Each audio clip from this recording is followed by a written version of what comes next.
Previously on Alan Wake, Alice has been kidnapped. Alan, please help me. Alice? You'll do exactly what I say if you ever want to see your wife again. I can't tell anyone except my agent Barry. Damn it, Barry, they'll kill her! You're my best friend, and I'm worried that you're not right in the head. The ransom is a manuscript I supposedly wrote that's coming true before my eyes. It happened just the way it was on that page. So dark. I have found only a few scattered pages. I want the entire manuscript. The deadline is in 2 days. I found Mr. Wake's pages. Good girl. How the hell did she get her hands on the manuscript anyway? I don't know. She's resourceful. I told you you were too hard on her. Listen, I found out all sorts of interesting stuff while I was digging around. Yeah. Mr. Wake, it's Sheriff Breaker. We have an FBI agent here, Agent Nightingale. FBI? He's anxious to see you. You'd better come to the station. Okay, I'll be right over, Sheriff. Let's make this quick, huh? Help you folks? Name's Randolph. I'm the manager. We're looking for Rose. Works as a waitress down at the diner. Rose, sure. Nice girl. Who wants to know? I'm Alan Wake. The writer, huh? I heard on the radio you were visiting. Well, I'll show you her trailer. That Rose, she's a nice girl. Always pays her rent on time. As I was saying, Al, I found all sorts of weird stuff from the local newspaper's archives. This place is crazy. Disappearances, mysterious deaths, urban legends come true, and get this, most of this stuff takes place around Cauldron Lake. Well, you ain't wrong, mister. The Indians thought the lake was a doorway to the underworld. I'm the God-fearing type myself. I don't hold with that sort of thing. Yeah, okay. Anyway, there was an island there owned by a guy called Thomas Zane.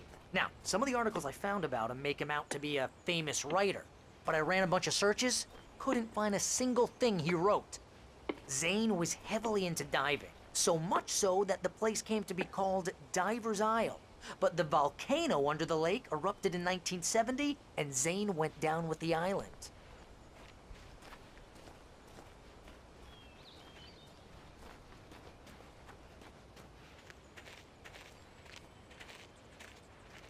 Yeah, how about that? It was there in the morning, as if it had fallen from the sky. But it would take a tornado to lift something like that.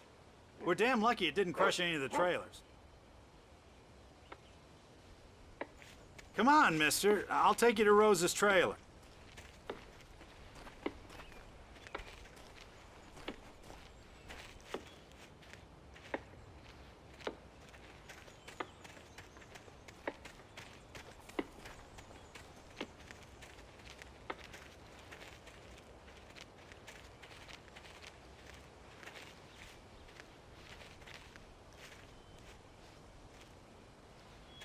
It gets better. A local girl, Barbara Jagger, drowned in Cauldron Lake just a week earlier. They were lovers. Sure, Jagger's a local spook story. The Scratching Hag. Comes for you in the dark. Childish stuff like that. Anyway, Al, I'm just getting to the best part. All of the articles about this stuff were written by Cynthia Weaver. I asked around, and she's that crazy bag lady you met. What, the lamp lady? She can be a little loopy, but she's not homeless or anything. Yeah, anyway, she knew both Jagger and Zane before they both died, and she had some kind of a breakdown.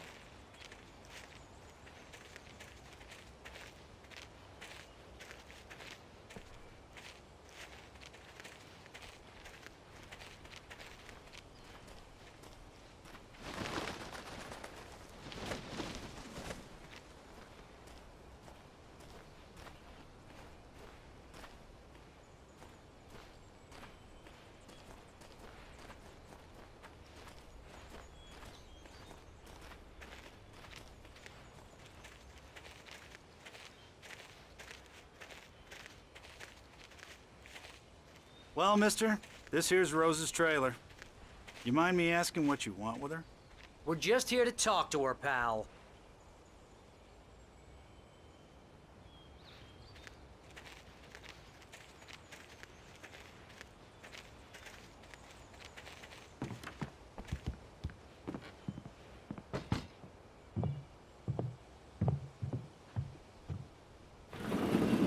Welcome to... Oh dear, Mr. Wake. I'm so glad you're here. Rose, you have my manuscript? Oh. Oh yes. Yes. Please, come in.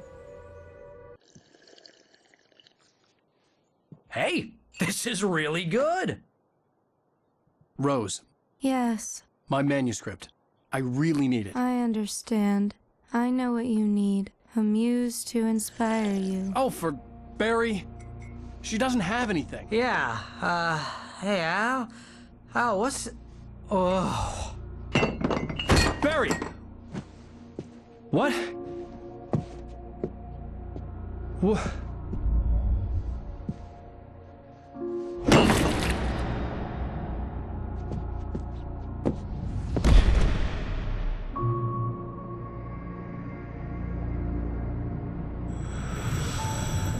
It's coming for you, hiding in my barber's skin. I'm too weak to stop it. You must turn the lights on. I promised I'd come visit you and your lovely wife. You must finish what you started. I insist. You must turn the lights on. Turn the light on. Back to work, boy.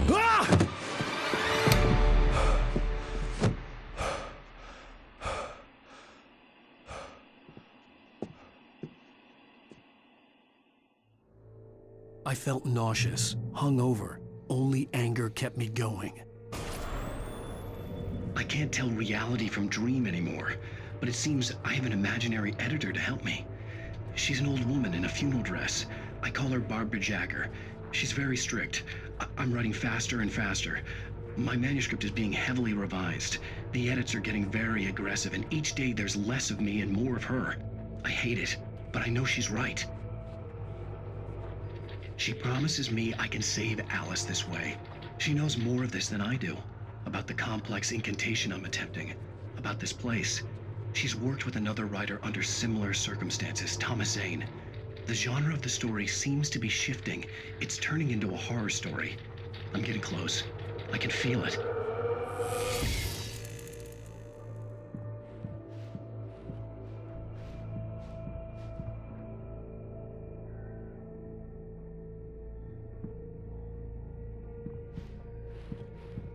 Rose took a day from me. I had less than 12 hours left to meet the kidnapper. All I could do was get Barry into the car, work something out once I got on the road. Welcome to the Oh Dear Diner. What can I get you today?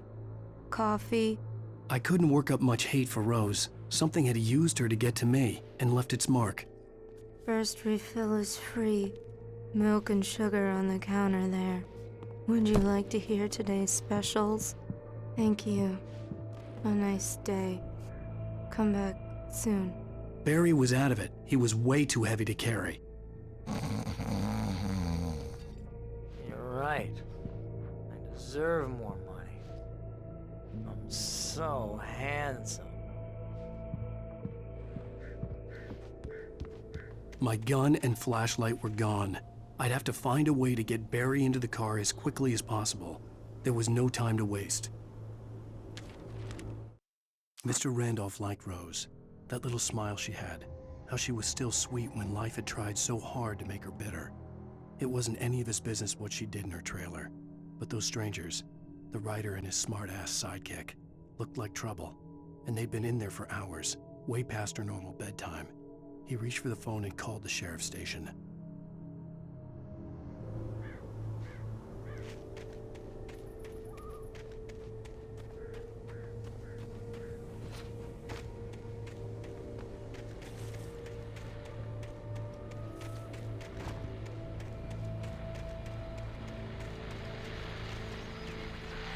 I just stepped outside to catch a breath of fresh air, and let me tell you, the weather's getting heavy.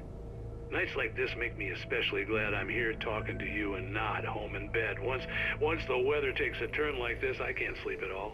It's all tangled bed sheets and dark thoughts, punctuated by the occasional plunge into nightmare. Is it just me? Well, perhaps it is. But I hope I can make the night a little bit easier to get through. Caller, you're on KBF FM. Hey, Pat, it's Walt Snyder. What's on your mind, Walt? Well, I ain't the way you are, but, well, I can't sleep either, you know? I just been staring out the window here, trying to make sense of it all, but, I ain't been drinking either, you know? I just... Well, you sound like a man with a problem, Walt. I had argument with Danny, Danny, and, then I got in trouble with the law, and, I'm just, well... I heard something like that, Walt. Yeah, well, Danny's my best friend, and, they let me out on bail today, and now I'm just alone here at the window, waiting. Man, and there's something in the air tonight, man. I was just outside looking up at the sky above our broadcast tower thinking the same thing. What are you waiting for, Walt? I don't know. Something's gonna happen. I think I better go. Well, Walt, maybe... No, thanks, Pat. Well, good luck to you, Walt. Hang in there.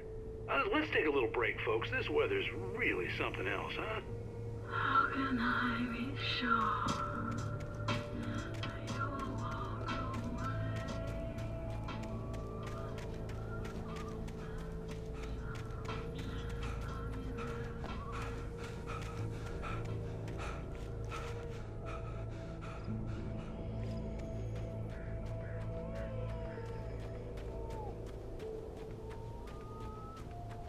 Oh, you're gonna get it now. God knows what you've done to that poor girl. This is Agent Nightingale, FBI! Get him up, Hemingway! You're under arrest! You move a muscle, I'll unload right in your goddamn face! Stay right where you are, Spillane!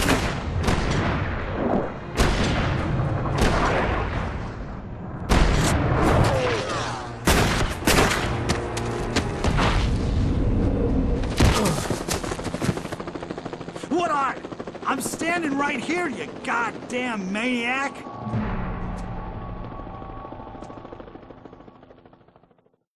I hated to leave Barry behind, but there was no way I'd miss my appointment with the kidnapper. Give it up, Mr. Wake. Come on. Make it easy on him. Get after him. Pull it right away. Move it, move it, move it. John, let him get away. He was right there.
Come on, guys.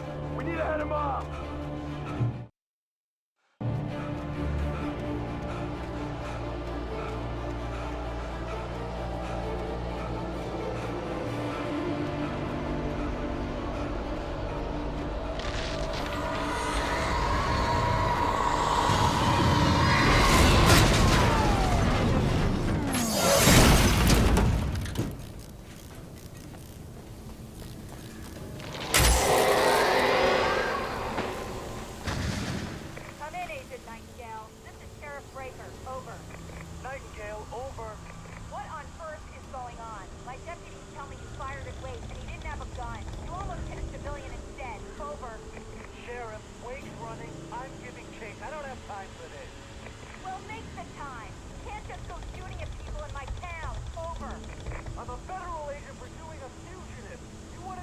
my message, Sheriff? Make an appointment. Over.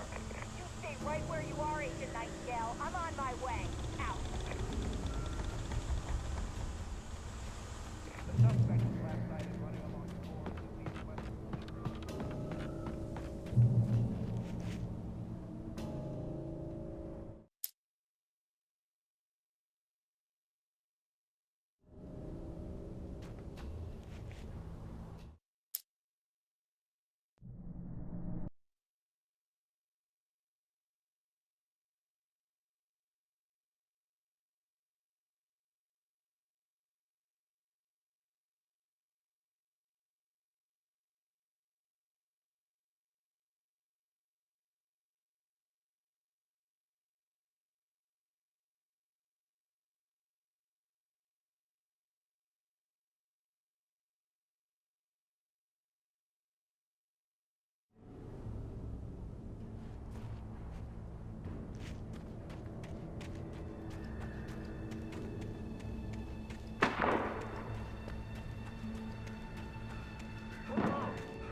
Search the area.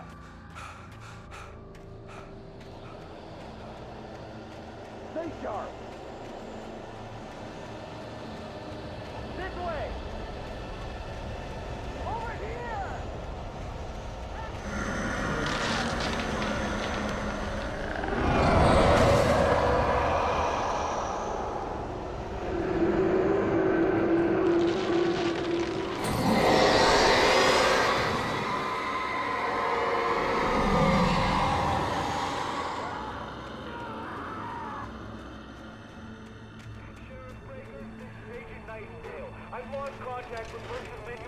This horror was everywhere I went, circling me. The cops didn't stand a chance. They were after a writer, not a monster. He's the guy we're chasing. If it's not him, who then? Bigfoot? Over. I don't know yet, but I'm not in the habit of jumping to conclusions. That tends to come back and bite you in the ass. Out.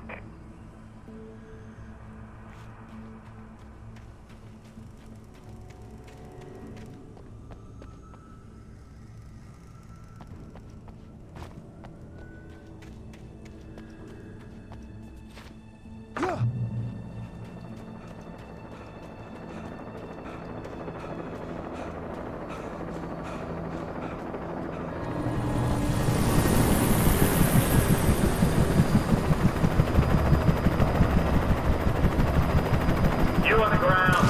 Hold it right there. There's nowhere to run. Freeze!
This is James. Mulligan, Thornton, come in. Over.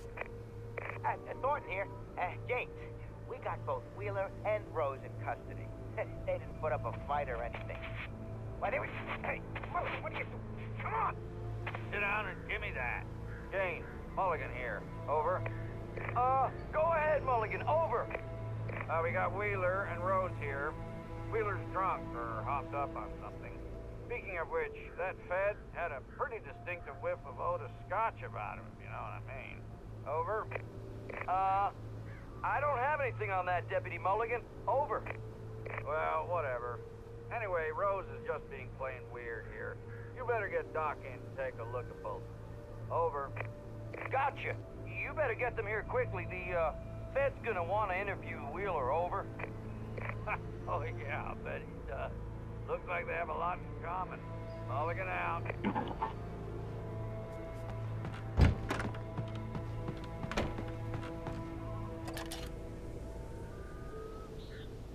I could see the lights of the radio station in the distance.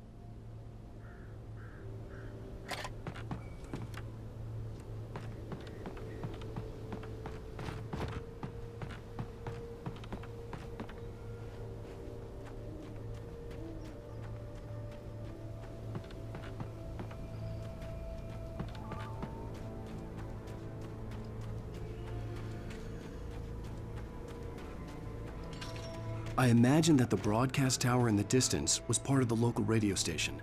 Maine seemed like a decent guy. Perhaps he could give me directions to the coal mine.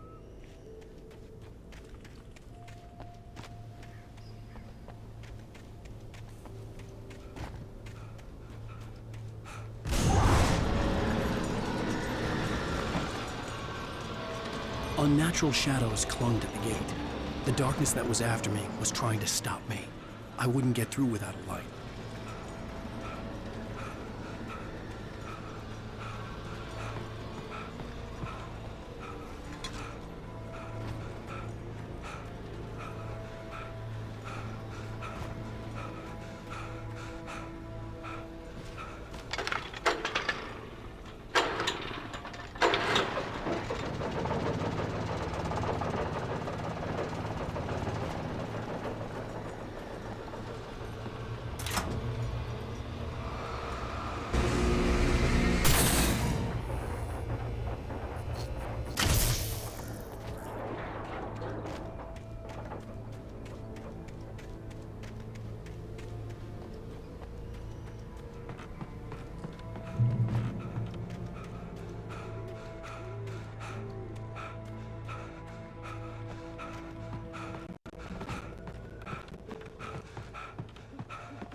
It took me a moment to recognize the flashbang grenades. They were an ideal weapon for my situation. Team 1, come in. Over. Team 1, this is Sheriff Breaker. Report. Over. Team 2, come in. I need a report. Over. Come on, guys. Talk to me. Come in, please. Over.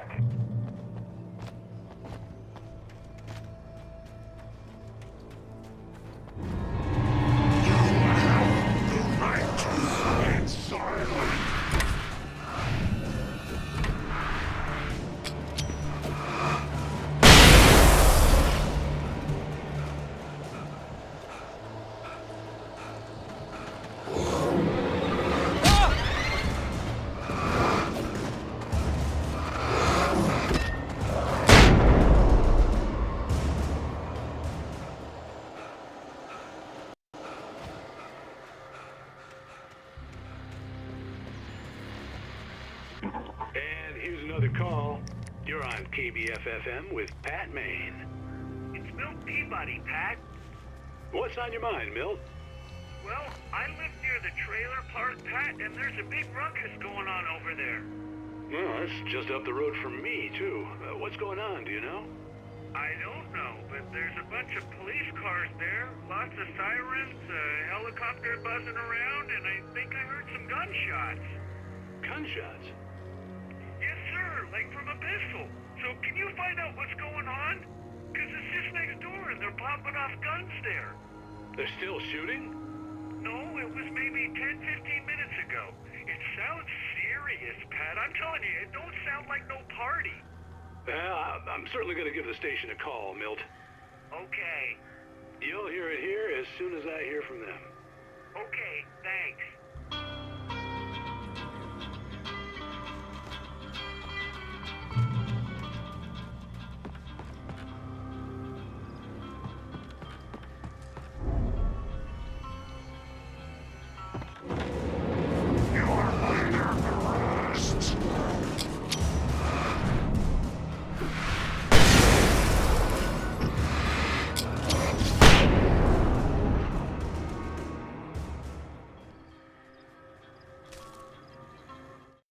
Touched by the dark presence, Rose was lost in a dreamland where everything was drawn in black and gray crayons.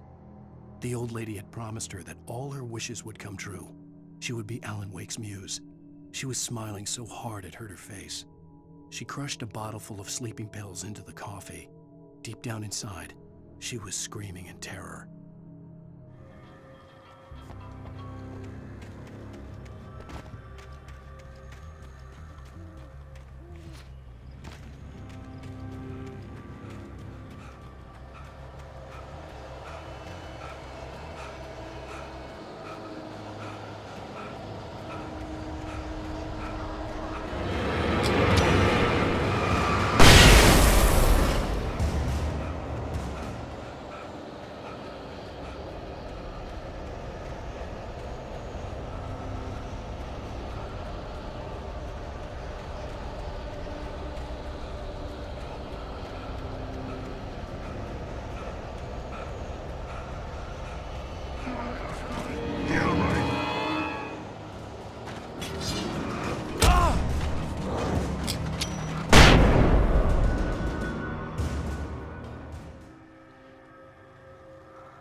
I hope Maine could lend me a car to get to the coal mine.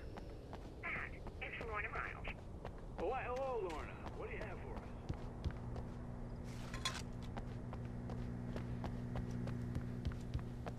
Trailer park. Of course you're going to have trouble in a place like that. I mean, what do you expect? The sheriff should be helping us normal citizens instead of wasting resources on those people. Well... Let the trash sort themselves out. I'm sorry, but my granddaddy settled in Bright Falls in 1911. Well, thank you very much for that compassionate viewpoint, Lorna. How can I be sure you'll walk away?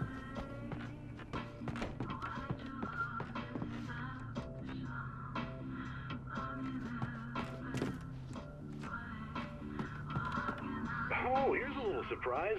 The famous writer Alan Wake just walked in, folks. I'm gonna see if I can talk him into an interview. Come on in, Mr. Wake. Oh, I'm so glad you could find the time to do this, Mr. Wake. Nowhere to run now, Dan Brown. You back away from me. Don't hurt it. Whoa. Everyone calm down. Put the gun down. We're all friends here, right? Cool your jets, Nightingale. We got him. Judas Priest! What the hell's the matter with you? There's a civilian in there.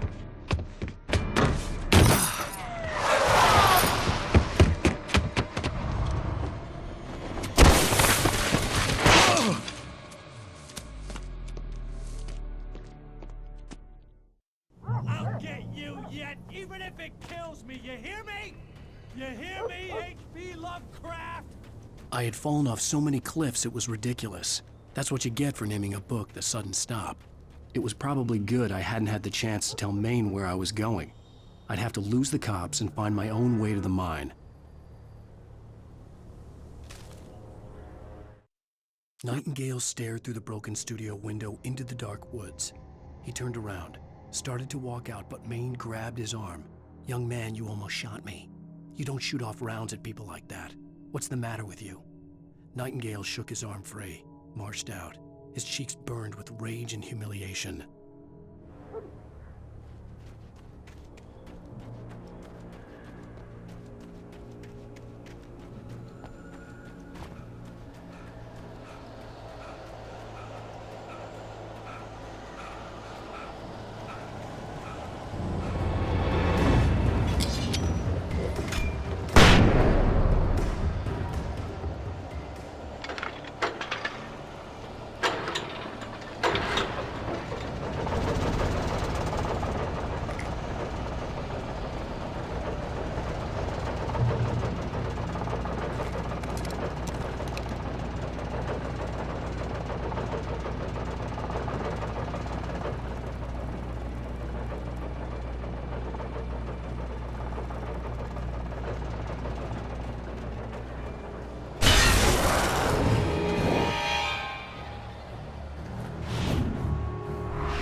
There was no sensible reason for the power company workloads to be here.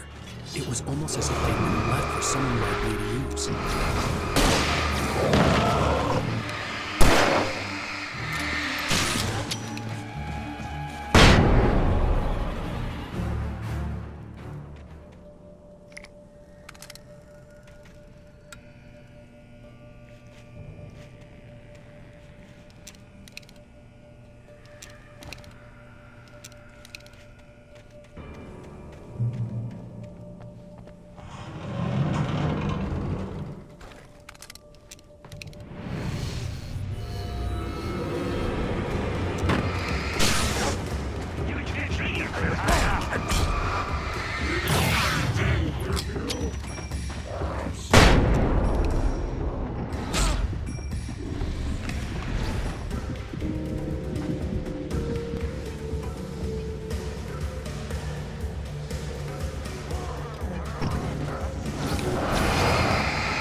The bulldozer's engine roared to life. Mud and rocks flew as it fought for traction.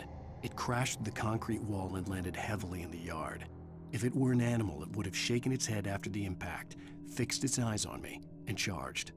Of course, it had no head, nor eyes. Shadows crawled on its form, twisting it into a monster. Then, it came for me.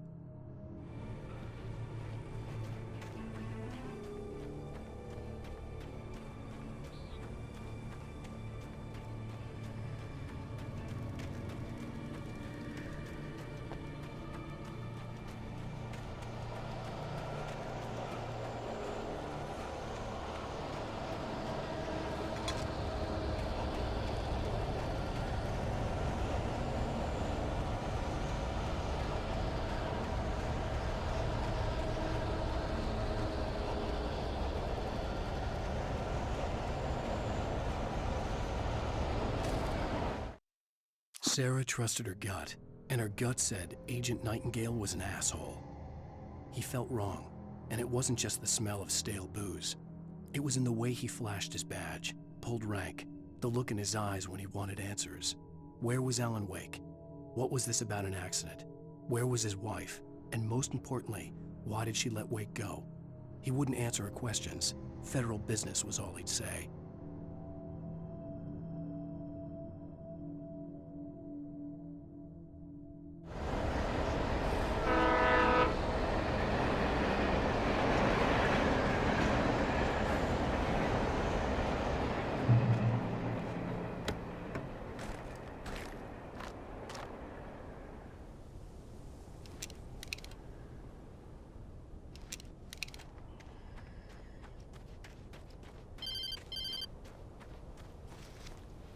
Hello?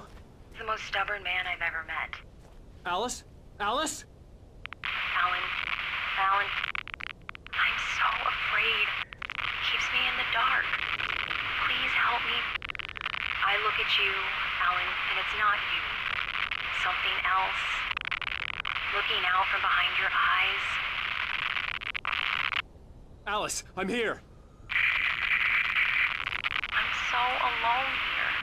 It's all gonna go to hell. You need to be careful. Cooperate. The connection had been terrible, but that wasn't the only thing that hadn't been right with the call. She sounded wrong somehow, but she had called me.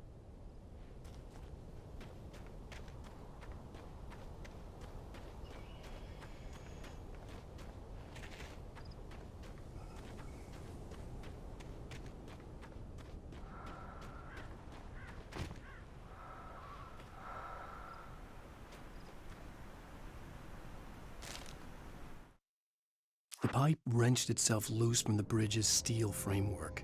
Wrapped in darkness, it floated in midair, twitching. For a moment, I didn't understand what I was looking at.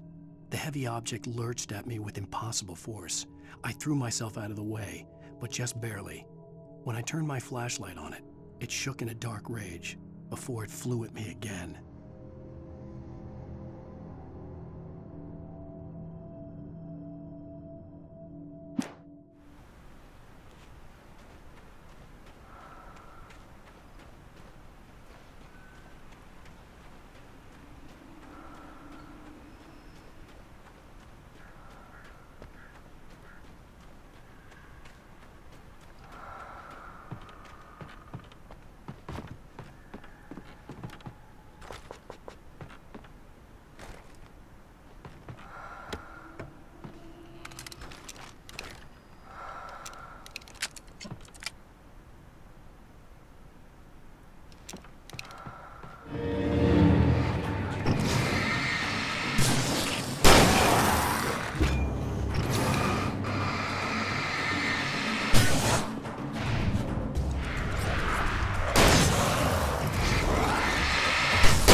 I could see a railway bridge up ahead, and a warehouse of some sort on the opposite shore.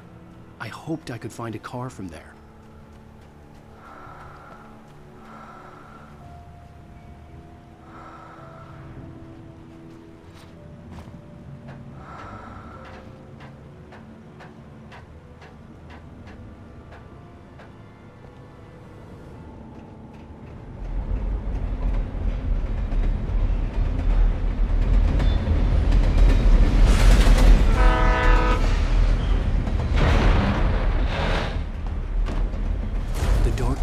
pursuing me was growing stronger, and it was taking over everything in its path.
I slammed the door shut right in his smug face.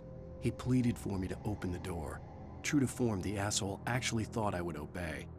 I had no sympathy left, no guilt either, not for him. I took a moment to savor the scream. I bet I had a smile on my face. It was all that I had time for. The dark presence was inside the lodge with me.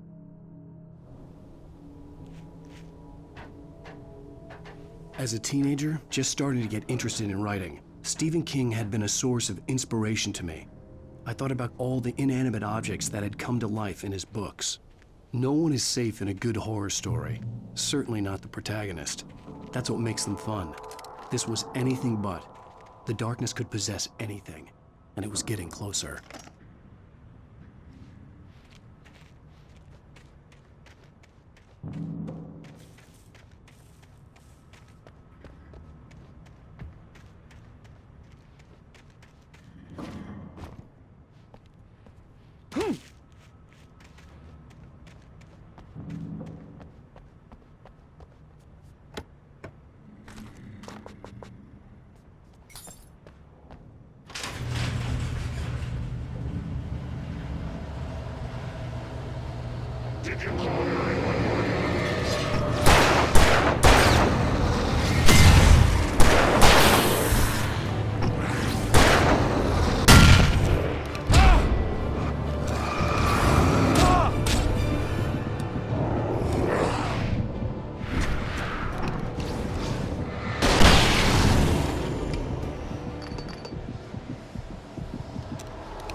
take the facts of our existence for granted, unaware that they are merely a thin veneer of desperate self-delusion, covering a vast cosmos of madness and horror. All too often, the stars are right. In Night Springs. Tonight's episode, a family occasion. Journalist Alvin Derleth's trip to study the local customs of an insular community in Night Springs has been less than successful. Until tonight. Well, I'm glad you changed your minds about this. Ancient customs, local mythology. My editor loves this kind of stuff. Well, Mr. Derleth, we don't want to feel like we're on exhibition. But you have demonstrated the seriousness of your intent. Oh, I am serious. Really, just do your thing. I'll stay out of your way and observe. Actually, I thought you could assist us. I'm afraid we are a man short. It would provide you with an intimate perspective. Could I really? Of course, Mr. Derleth. Well, I guess that's the least What would I have to do? Oh, here. Let me show you with a kiss.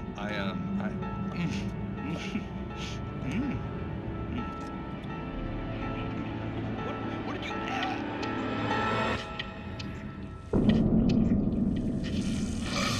Oh, Mr. Derleth, you have well pleased Nixie Perka, the dweller in flesh. Your body shall host his 1,000 young, and you shall be glory.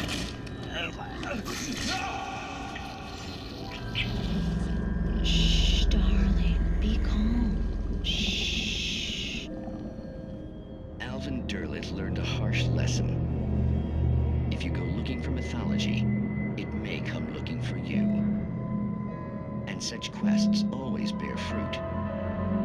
In Night Springs.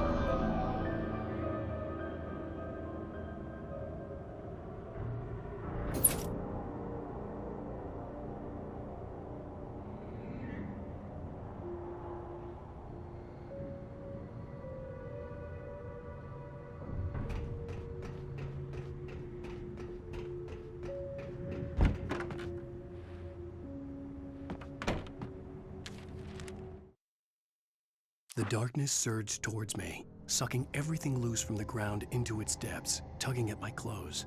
I saw the flare the kidnapper had dropped and threw myself towards it just as I felt my feet leave the ground. The darkness embraced me with the force of a tornado. Somehow I managed to light the flare. The darkness roared and cast me away. I fell toward the dark waters of the lake far below.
I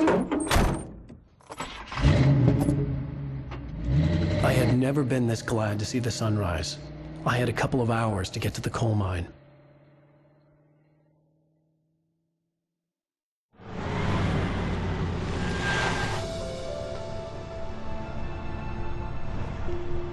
The coal mine wasn't far now.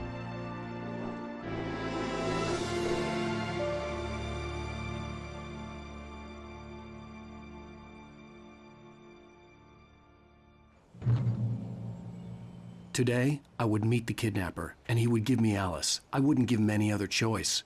A drowning man will clutch at a straw.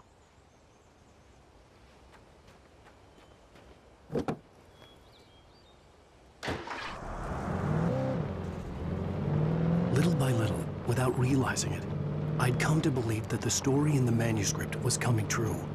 The current of its narrative had taken me deeper and deeper into dark waters. Alice had been taken from me. Barry was probably in jail. I was a fugitive from the FBI. The whole world taken over by the Dark Presence was trying to destroy me. It all felt real, but it matched a textbook case of insanity.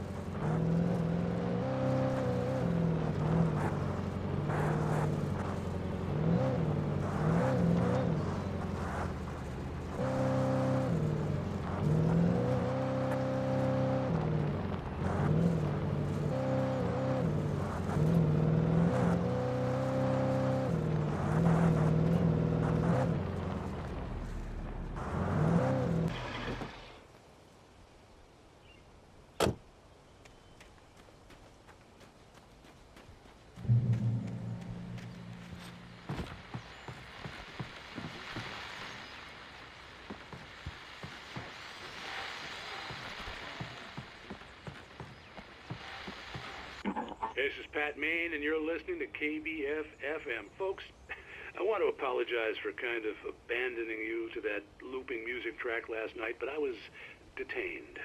You see, I encountered a big-shot G-man with an itchy trigger finger who could use a lesson in manners and a boot in the ass, not necessarily in that order either. Now, folks, I know I'm not being very informative here, and I apologize for that. I really should just keep quiet, but I'm just so peeved right now, because some people just shouldn't be carrying badges. I'm just glad that our Sheriff Breaker was there to straighten things out.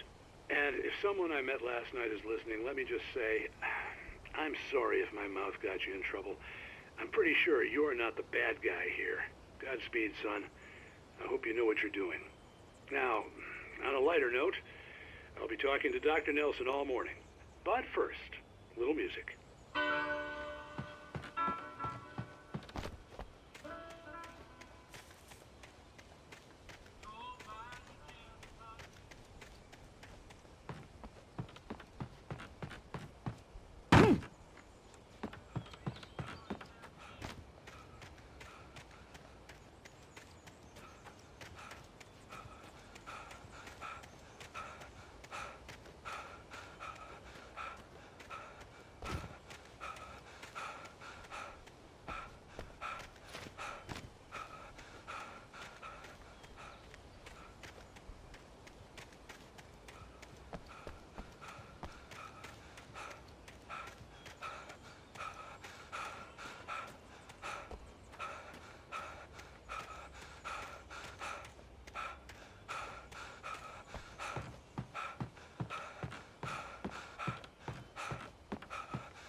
Welcome back to KBF FM. Hope you enjoyed that tune. Now, Doc, you were talking about life and finding that special someone, that soulmate. Well, you were talking about that. I was saying I don't buy it. Well, see, to me, that's strange, because I always pegged you as a hopeless romantic. You got me there, Pat. But I think love's where you look for it. And you need to do a lot of looking, sure. But the idea that there's that one special person out there for you, and if you miss that chance, it's gone forever and you're forever incomplete. I mean, isn't that depressing? Or, heck, childish even? There's plenty of fish in the sea. And apparently a fisherman has a fishing analogy for everything, but what you're saying, isn't that a little harsh? Well, no. What I am saying is that your potential for finding that connection isn't limited to what's essentially a chance encounter. How is that harsh? Yeah, well, I guess that's a nice thought, but let me say something personal here. Okay.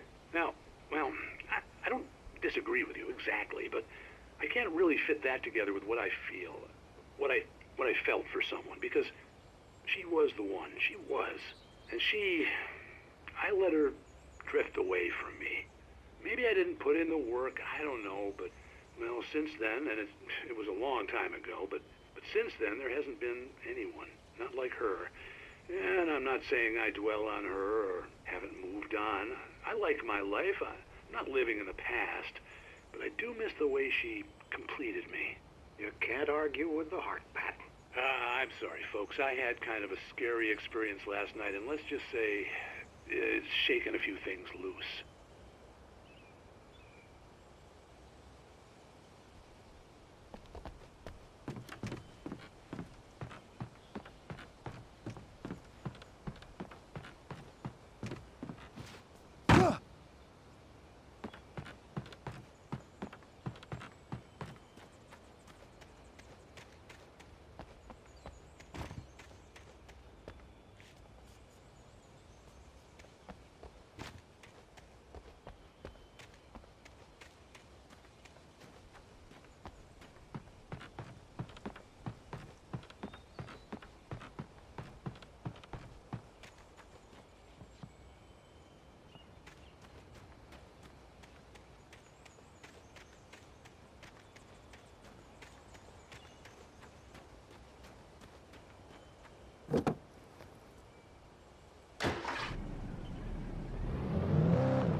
For Mott, spying on the writer on the ferry had been a disappointment. His boss had made Wake out to be something special, but Mott hadn't been impressed. He'd gotten a good long look at the wife, though, and he liked what he saw. Mott had fantasized about goading Wake into a fight, but it hadn't happened. Still, he'd get his chance to see if the writer had anything in him. He'd been promised as much.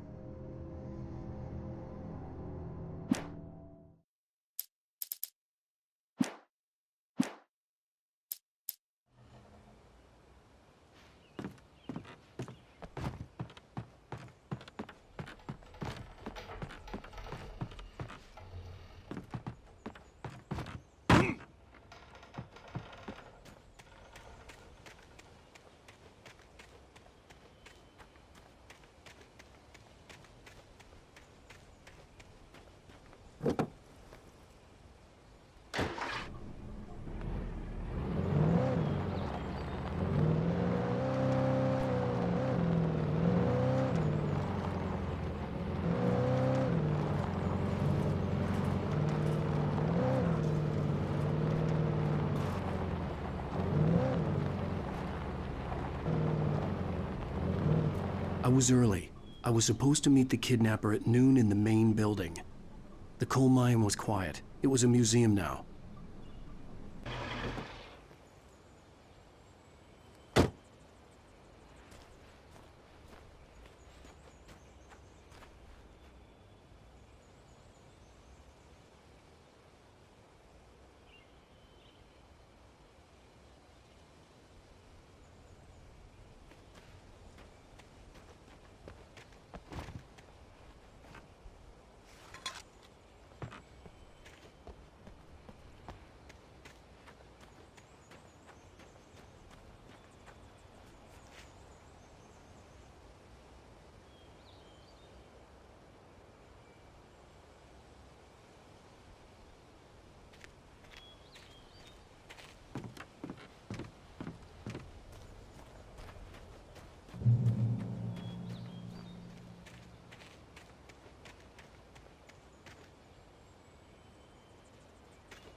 With Nightingale gone and the night wind blowing in through the broken studio window, Maine stared at Sarah. The sheriff looked away. Maine's voice shook with barely controlled anger. That boy's doing more drinking than thinking. I hope you know what you're doing, Sarah. He's got a sickness in his eyes. You take my word for it. He wants Wake for a reason, and it's not for anything good.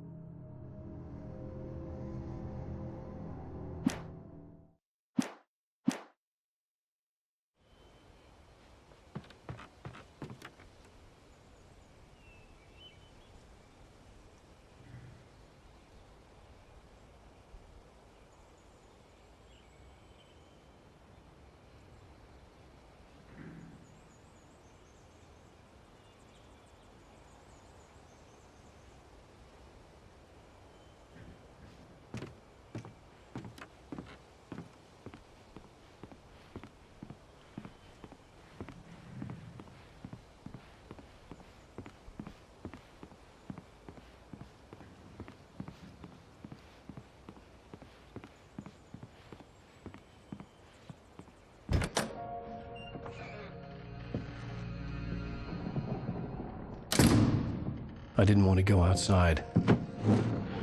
Cops had to be looking for me. The noon sun turned the place into a sauna. The day dragged on. Different scenarios ran through my mind. Ways of how I'd torture the kidnapper to get Alice back. Or the different horrible things he could have done to her. I imagined her dead. I had no way of knowing she was still alive. It was killing me. I was running on blind hope. It was all a waste of time. The bastard never showed up.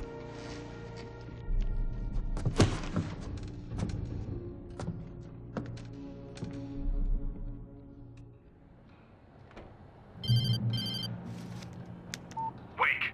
Where the hell are you? Change of plans. You know where Mirror Peak is? It's a big mountain north of where you are.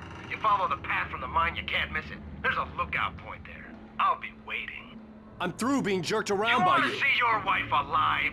Because if you do, you better watch what you say to me. Do we understand each other? I want to talk to Alice. Yeah, and I want the manuscript. Don't keep me waiting, Wake. Hello? Hello? Ah! I'm gonna kill him. I had to get to Mirror Peak.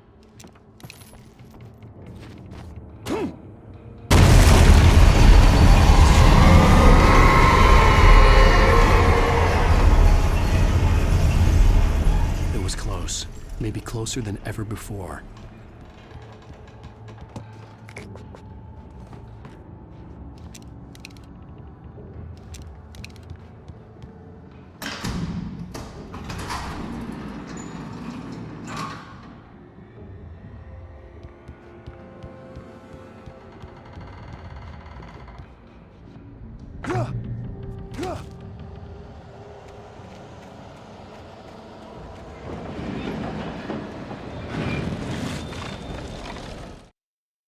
When Thomas Zane fell for Barbara Jagger, it happened fast. She was young, vibrant, and beautiful, full of life. He had never been a very happy man, And without any seeming effort, she had changed all that. Zane felt good for the first time in his life. Everything she did was another piece of a jigsaw puzzle he hadn't even known he'd been missing.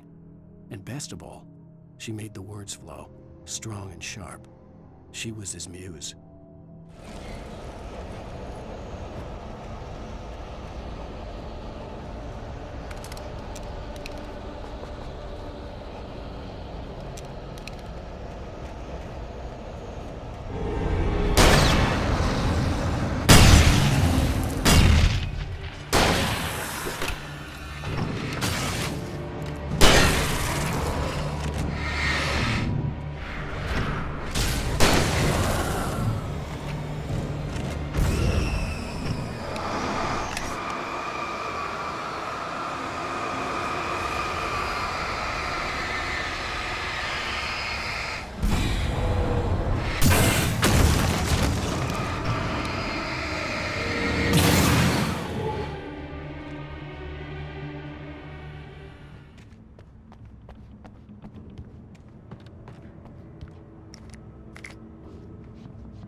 The only way to reach the hillside ahead was to go through the building. I had to find a way to avoid electrocution.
Some of the taken retained echoes of their former selves, but these were just the nerve twitches of a dead thing.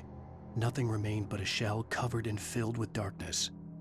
In most cases, these puppets were enough for the purposes of the dark presence. But for anything more elaborate, as with the writer, it was different. It needed his mind. And so rather than taking him over completely, it merely touched him.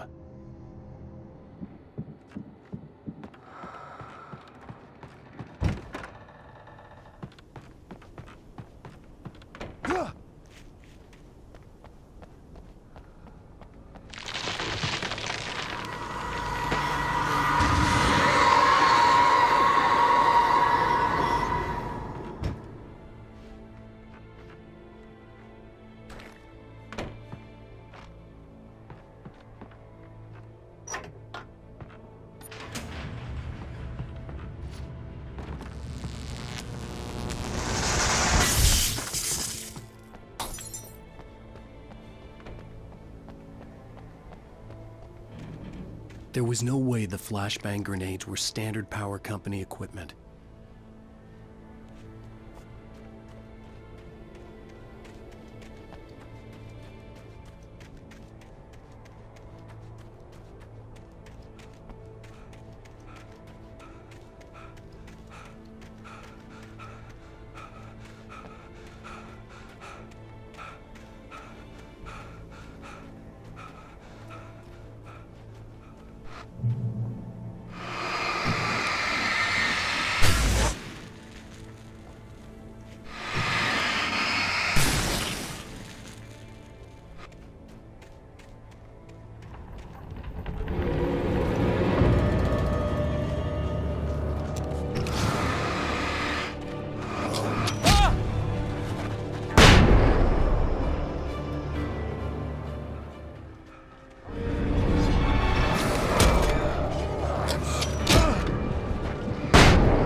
I stared through the bars of the jail cell.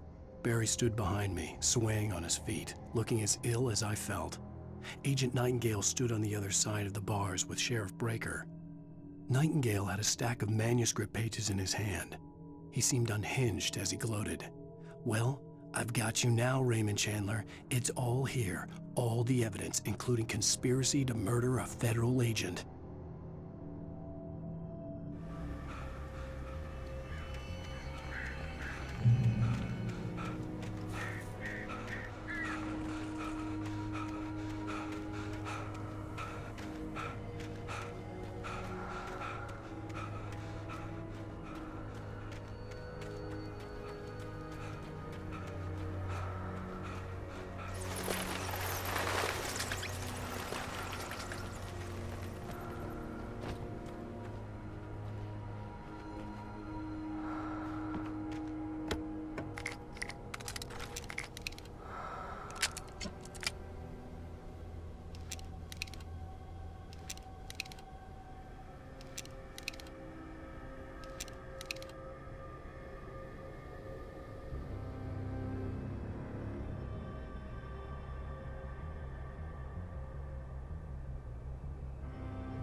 I had no real plan.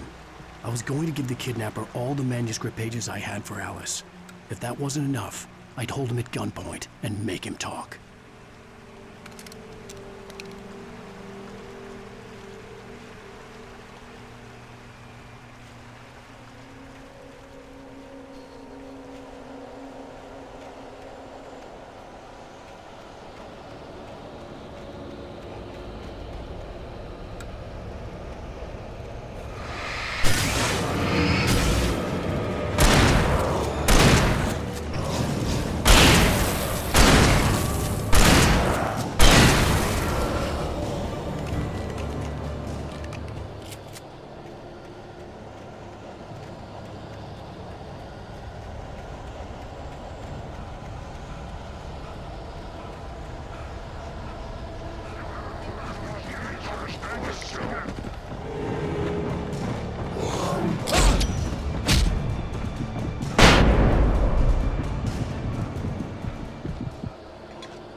I had no real plan.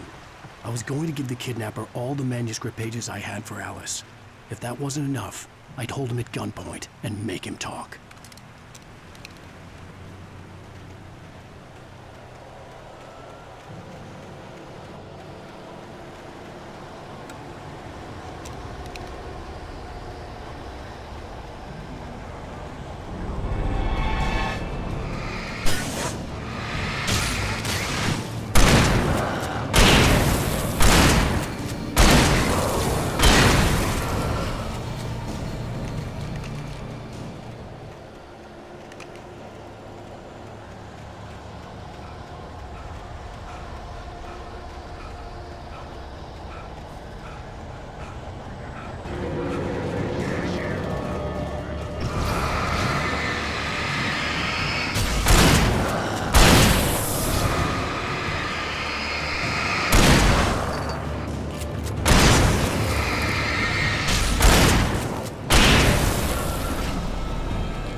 The dark presence was moving ahead of me in the same direction I was going. A cold feeling settled itself in the pit of my stomach. Was it going for Alice? The graveyard shift may cause cancer.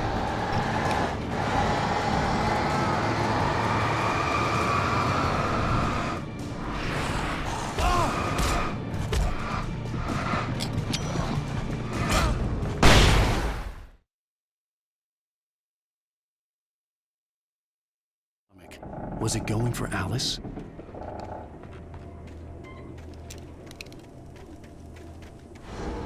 The graveyard shift may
place was dead, a ghost town.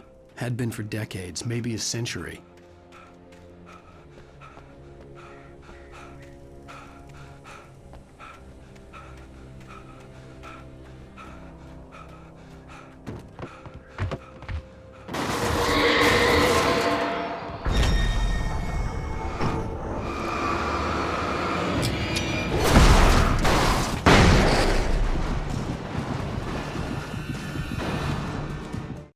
Things were never as simple in real life as in fiction. I had lost count of the times I had wished there'd be a clear reason for my writer's block. Something to fight, something to lash out on. There wasn't. I was filled with doubt. I was nothing like the hero in my books. Alex Casey had gone through his life with single-minded determination, never wavering from his goal. Even now, I was angry at myself, angry at Alice, angry at Barry. I was fumbling and I had no plan.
Anything outside of writing is a struggle.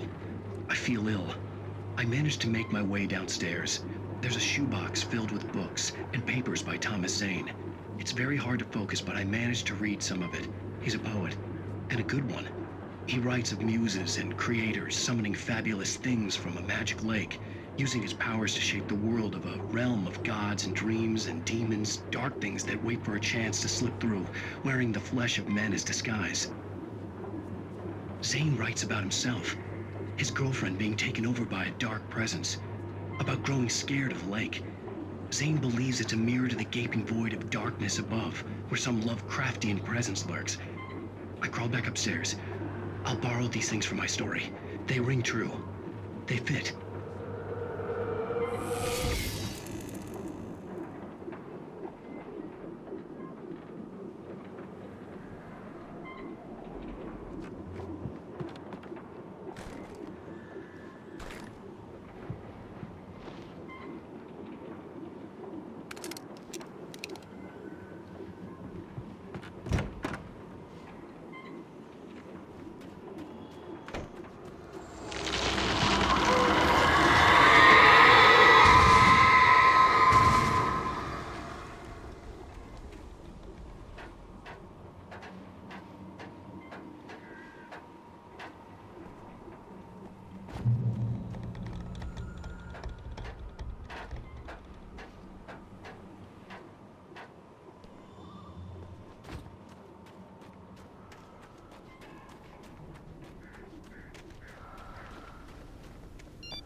The kidnapper had sent me a text.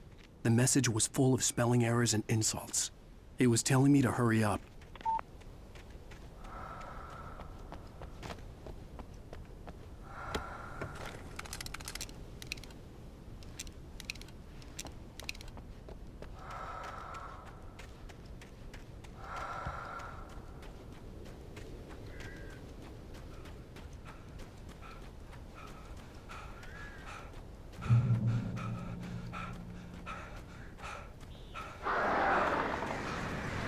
Birds.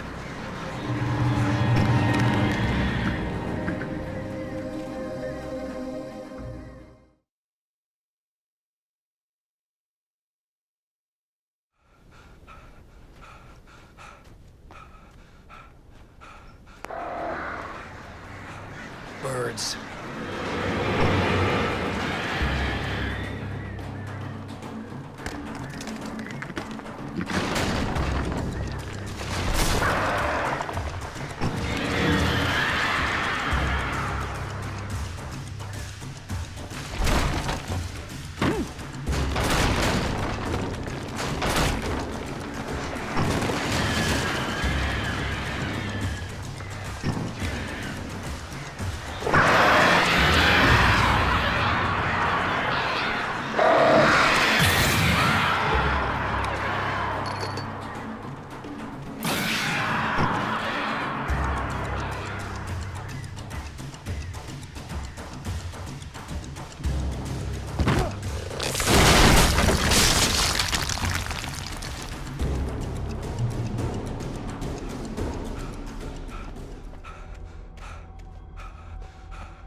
Without warning, the headache stabbed at my brain.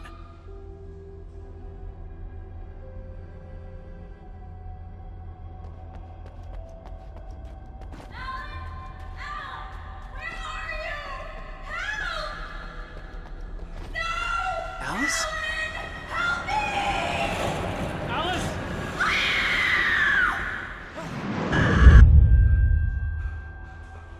I'm losing it. I gotta get out of here. The hunters were big, thick-set men, confident and at home in the woods. They were feeling good, running on beer, ghost stories, and camaraderie late into the night.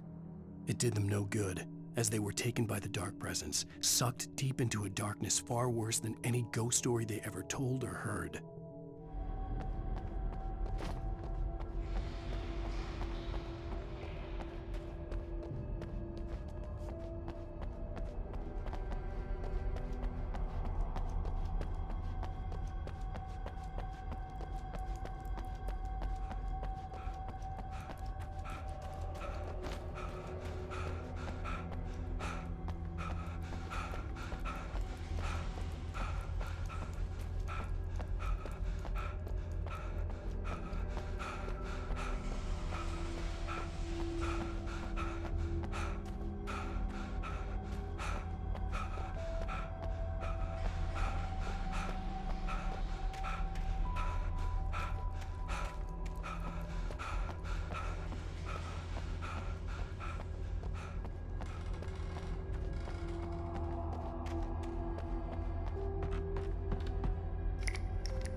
Even behind the closed doors and curtains of his grimy room at the Majestic, the local motel, Nightingale could feel the locals' eyes on him, the unrelenting pressure of their judgment.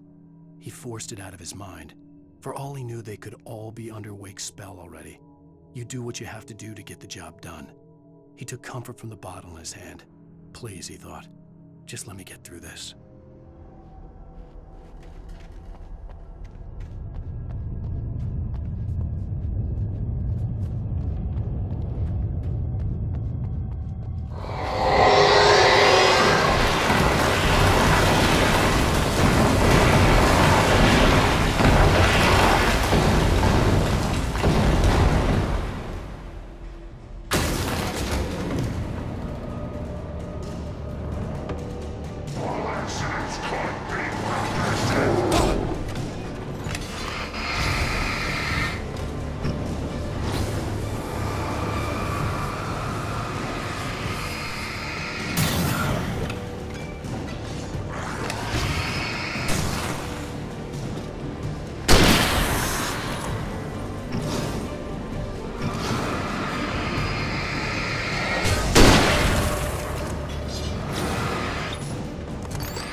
have to make my way up this mine shaft in order to go on. Maybe the machinery could help me with that.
Maud had checked all of Stucky's rental cabins. There had been no sign of the Wakes. It was dark when he'd found their car parked at the end of the road by Cauldron Lake. It made no sense. They must have taken a wrong turn, but there was no sign of them, and the car had been there for hours already. Frustrated, Mott stood on the rotten ruin of the footbridge that had once led to Diver's Isle before it sank beneath the waves years ago. The boss wouldn't be happy.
I could see Cauldron Lake. I thought I could make out the spot where the island and the cabin had been. There was a light near it. It had to be a boat.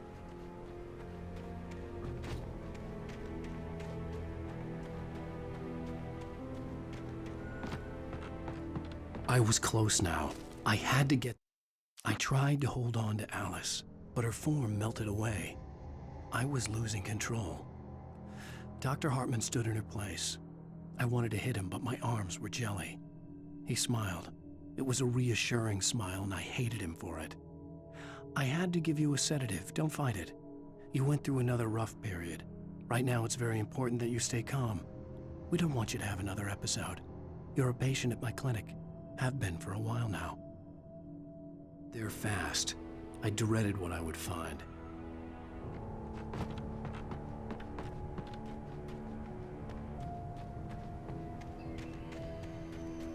Wait! Are you? Wait! Hey, I'm here! I'm coming! No! Get away! Sorry. Please, lady. The boss didn't know who he was messing with. I didn't know. I swear I didn't know. We don't have his wife. We don't know where she is. She's probably drowned. We just said we had her to make him play ball. You see? To get him writing for us. Please. Please. Oh. I'm sorry. Please don't hurt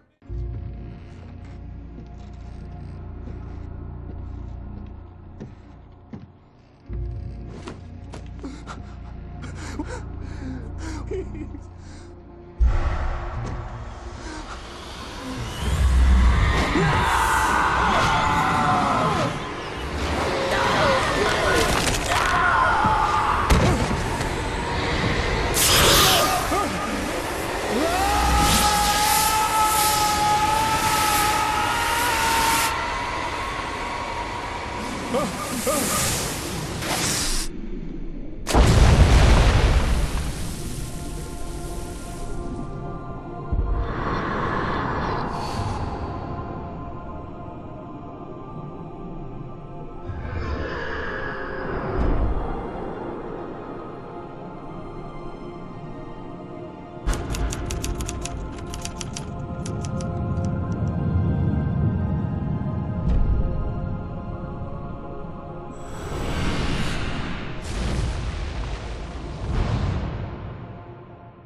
Oh my,